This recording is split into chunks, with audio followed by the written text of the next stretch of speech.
So, ayan na nga guys. Namumulaklak na yung ating nectarine. Ayan. So, marami pa yung iba. So, ito naman ang ating rosemary. As you can see, ang dami ring bulaklak. So, ayan. Pati ang cactus natin guys, namulaklak na rin. So, medyo matagal tayong hindi nakapasyal dito sa likuran natin ng ating monstera. Ay talaga naman.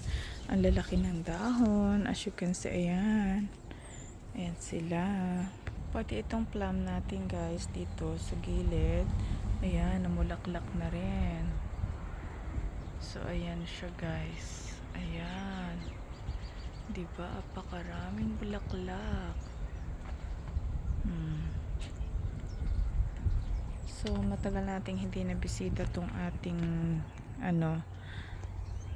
dito tayo. Ito ang harap ng bahay namin guys. So, asyan. As you can see.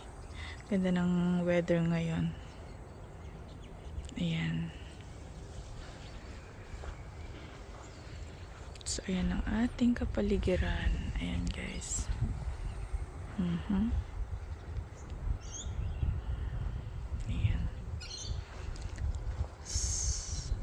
So, as you can see, namumulaklak na sa banda doon yung ayan yung iba. Tapos yan namumulaklak na. Ganyan din yung magiging bulaklak niyang puno na yan. Katulad niyan. Yan. So, hindi sabay-sabay namumulaklak. Pero meron na siyang mga hindi pa lang namumukadkad. So, update ko kayo later guys. So, ayan. Ayan, nakita nyo. Thank you for watching.